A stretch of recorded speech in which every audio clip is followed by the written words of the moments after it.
Let there be football. Welcome to Move the Chains. I'm your host, Jonathan Bam Rivers. Happy New Year to you. Great to be back in the studio. And there's no way else to kick it off other than the College Football Playoff Quarterfinal. I'm going to give you my full reaction, big picture mostly for these games. Phenomenal games all the way around, even in the ones that weren't close. That's how I think intriguing. And I'm going to tell you what definitely is in common with all four teams that are currently in the College Football Playoff. My chain gang chatter, man, what's going on with Baltimore? What's going on with Lamar Jackson? What's going on with these reports about his work ethic and about his leadership? I just don't understand what's happening, but what I do understand is Baltimore doesn't want to play that game, if you ask me. My nonsense narrative, Kyle Shanahan is known more for his failures to a lot of people, even those who consider him a good coach, and I just think that's a narrative that isn't correct. And this is coming from a guy who said San Francisco's championship window is closed. Can they prove me differently? We'll see moving forward. And last but not least, I've said it before and I'm going to say it again. The NFL is, has, and always will be cyclical. And it's been proven in the NFC West this year. All that and more right here on Move the Chains. But you know how we do it. Let's kick it off with the opening toss.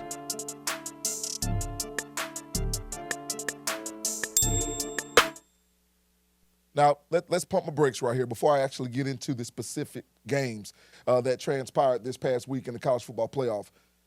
I've been seeing so many people on social media and on television continuing to question the committee, not about one specific team, but just about teams that made the College Football Playoff. And the rhetoric that I've heard has been crazy. It's been said that, hey, this team is fraudulent. I've seen people call Ohio State fraudulent. I've seen people call Alabama fraudulent. I've seen people say Texas Tech didn't deserve to be in the playoff because they were in the Big 12. Well, my point is if every team that doesn't win a national championship is fraudulent, that means 11 teams didn't deserve to make it in the first place. At some point, we have to realize that good teams will beat other good teams. There's a reason that the final 8 teams are the final 8 teams in the College Football Playoff, because they're the best 8 remaining in the country, and there's a reason that there are 4 standing. So just because the team loses, to me, does not invalidate their ability to have made it into the College Football Playoff. Everybody won't win. And to me, that's simplistic. But to a lot of people, I don't think it is. But I just wanted to get that off my chest, first of all. And the second thing I want to get off my chest before we move forward is that college football is a growing business. And I think it has been the best thing in terms of the transfer portal. I don't like when the transfer portal's open, but I love the fact that teams are on a more even playing field now because coaches have to coach. And teams are able to build the way they want to build a little bit sooner than they were. And all this conference affiliation and conference conversation about who's better, who's the best conference, or what have you, how about you come up with a criteria like they're supposed to be for the College Football Playoff? Because if not, you're not going to have anything but opinions, not based on any facts. So if you want to go and say, hey, look, we have the most ranked teams in the top 25 to end the season, or you had the best non-conference Power 4 record, or you had the most players drafted in the first round, whatever criteria you want to come up with the criteria and then continue to have this conversation. I know this is one of the things that people love about college football, the ability to argue points that can't be made. But if you're asking me, create a criteria so your points can be justified and solidified with facts. Having said all that, let's get to the Cotton Bowl. This game, in my estimation, was one of the best games of the College Football Playoff in its inception. Now remember, I said that Miami would beat A&M, but I actually had Ohio State in this game, not because I didn't believe in Miami, but because I thought Ohio State would be at least a point better. But here's what I take from this football game.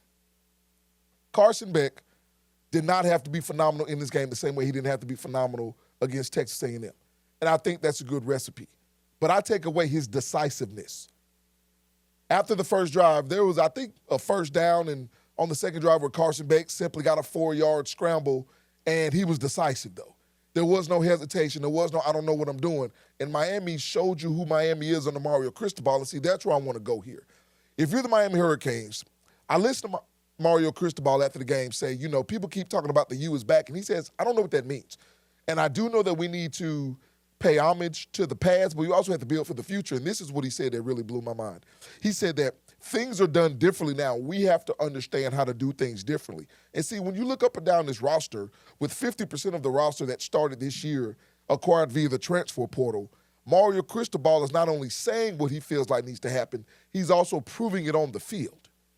He's showing you that he can build a house, create a foundation with new roots, and still not compromise what he's trying to do in that program. And Miami's defense is going to get a lot of the credit for this game, and I think they should, but their offensive line was phenomenal.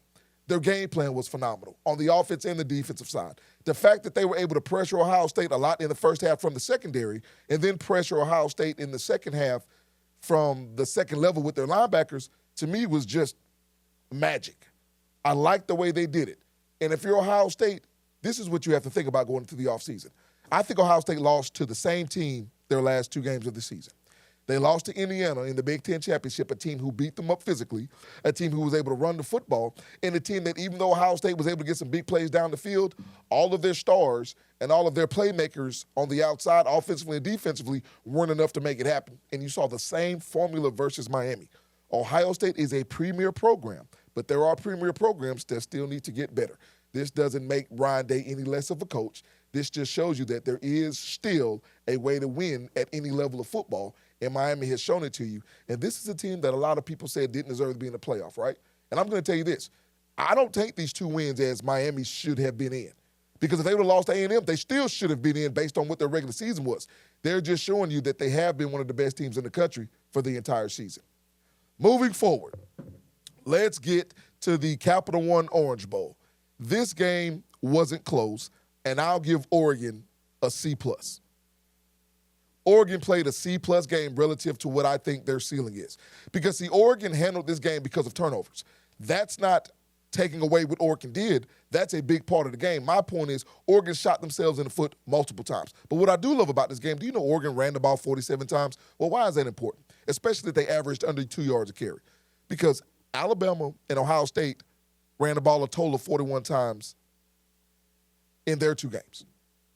Oregon ran the ball more than Ohio State and Alabama combined in the College Football Playoff Quarterfinal. And yes, Dante Moore was good, but he wasn't great. The defense was excellent for Oregon. And don't forget that Oregon, along with Indiana and Iowa, were finalists for the Joe Moore Award that awards the best offensive line in college football. Again, up front is where it mattered, and Oregon completely dominated and suffocated Texas Tech.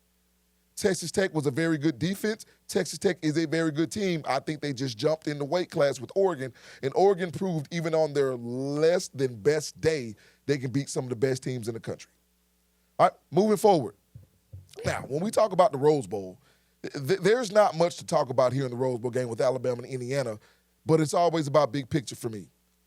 Alabama, in my estimation, before I get to Indiana, did a phenomenal job of being where they were. I know everybody says, what are you talking about? Indiana killed them. Indiana did because Indiana was the superior team, and I took Indiana to win this football game. What I'm telling you is, would you consider Alabama's offensive line elite in pass protection or run blocking? You wouldn't. Would you consider their run game elite? Absolutely not. It's poor. Would you consider their defense good or elite? I consider their defense good and progressed throughout the season, but I can't point to one area where I can say Alabama, man, was just top tier this season, and yet they still made it to the quarterfinal and played the best team in the country up to this point. So that being said, if you look at Indiana, this is not what people are able to do now. You cannot sit here and look at Indiana through the lens of 15 years ago, through the lens of 10 years ago, or even 5 years ago. Look at Indiana last year in the College Football Playoff when they got blasted by Notre Dame. People laughed at Kirk Cignetti, they laughed at Indiana, but they didn't understand that this was a completely revamped organization and program, and Kirk Cignetti is under the Nick Saban coaching tree, like a lot of these other coaches that I talk about at the end of this segment. This was a game where Indiana looked like they had Alabama in a house full of mirrors, and Alabama didn't know which Indiana was coming at it because Indiana didn't matter if they ran the ball on first down, if they went play action on first down. They were completely dominant, specifically up front on both sides of the football. Indiana's a team that has been building through the transfer portal, and they're showing you why having a great coach, having a knowledge of who you are and what you want to be can make you one of the best teams in the country. And if you're Alabama, if you're Kalen DeBoer, you have to simply sit back, make adjustments, maybe to your staff, to your personnel, continue to grow, and try to build this program.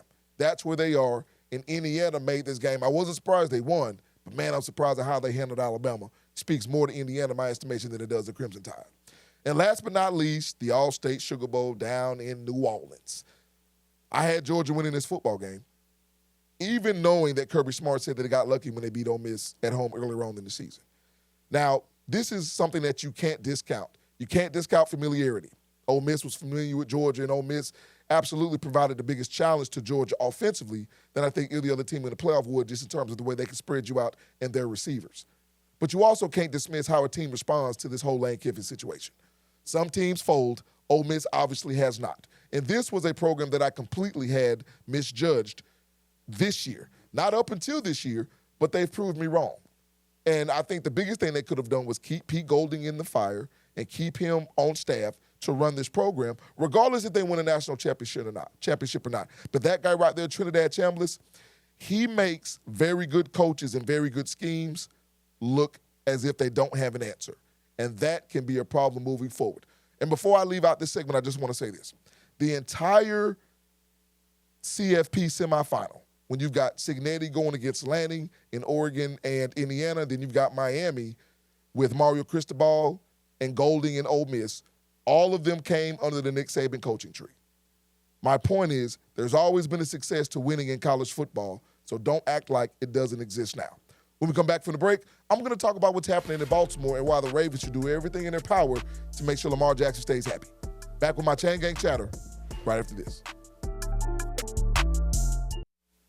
And welcome back to Move the Chains. Before I get to the Chain Gang chatter, I want to take this opportunity, as always, to thank my Lord and Savior Jesus Christ for hosting Move the Chains. Secondly, I want to thank you, the fans, no matter where you're watching on the Sports Leader, WXTX, Fox 54, on any social media platform. Truly appreciate your support. To the best production crew in the business, it can never be overstated how great they make this show. So proud of them and so thankful that they're a part of this team. And last but not least, you see the QR code at the bottom. Make sure that you scan it if you want to take a look at the protection plan to help you physically, mentally, spiritually, and emotionally. Having said all that, you know what time it is. It's time for the Chain Gang chatter. What's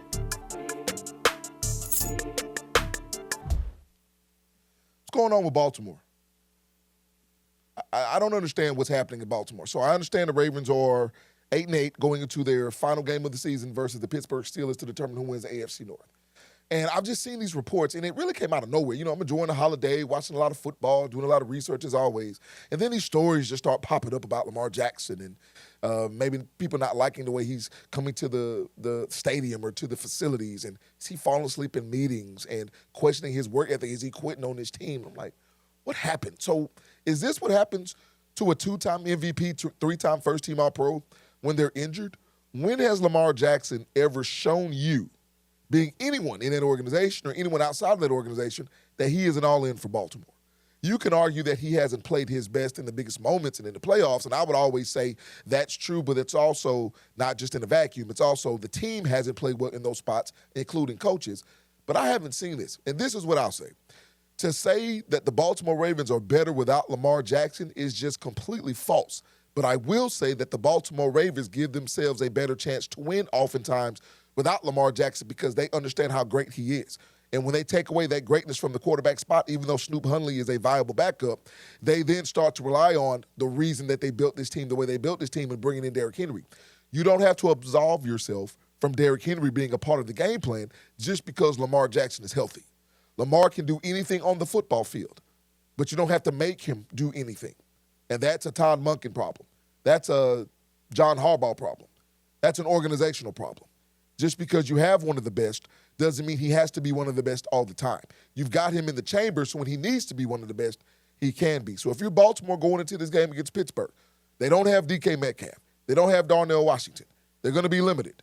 Even though you're on the road, a healthy Lamar Jackson and this Baltimore offense should be able to score points, but a defense in Baltimore is going to have to show up. So again, if you're Baltimore, do whatever you can do, restructure his contract, make sure he's happy. I'm not saying you need to cow down to Lamar Jackson because he runs the organization. Just make sure you put him in this organization in the best position to be successful, and that means being the best team even when he's available. When we come back from the break, a lot of people look at Kyle Shanahan as more of a failure than a success, and I just think that's wrong. Back with my nonsense narrative right after this. And welcome back into Move the Chains. And now it's time for my favorite segment of the show. It's time for my nonsense narrative. Run it. So the next man up mentality does mean something because you can't quit.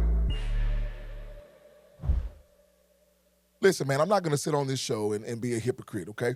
I said that the San Francisco 49ers had lost their championship window with the iteration of players that they had the last, 5 or 6 seasons. I may be wrong. Don't know yet. We'll see what happens when they play the Seahawks and determine who gets the number 1 seed. But what I will say is a lot of people look at Kyle Shanahan for more of his failures than his successes, and I think that's wrong. because I think he's a phenomenal coach, even though I think he's definitely made some mistakes. Because if you ask any Atlanta Falcons fans about Kyle Shanahan, they'll bring up 28-3 against the New England Patriots. And he wasn't even a head coach. I know he was the offensive coordinator, but Dan Quinn doesn't get nearly the heat that Kyle Shanahan does. But here's my point. Kyle Shanahan in the past 8 seasons, this is his 9th year now, has lost in terms of had losing seasons in half of those years and winning seasons in the other half. The majority of the time he's had losing seasons have been due to massive injuries. And this is why I think you need to remember Kyle Shanahan, because the job he's done this year with the amount of injuries and to the same people in terms of Fred Warner, right? All-Pro. Nick Bosa, All-Pro caliber. Mikael Williams, your #1 draft pick this year. Brandon Ayuk, who's your top receiver, who hadn't even played, right? Mac Jones had to step in for a handful of games to take over for Brock Purdy, and yet this team is still on the cusp of getting the #1 seed. This is about stability. And even though I thought their championship window was closed, and I still may prove it right, I'll be okay with being wrong, because regardless of what happens, losing a couple of Super Bowls as a head coach and losing a Super Bowl as an offensive coordinator should be celebrated far more than people not getting there. And I don't think that's what happens with Kyle Shanahan. So saying that he's had failures is a true statement. But don't sit here and tell me that he is more of a failure than he is a success, because I don't find that to be true at all. When we come back from the break in the final segment of the show, I'll tell you what the NFL is and what it always has been. Back with the final drive right after this. And welcome back in. And now it's time for the final segment of the show. It's time for the final drive.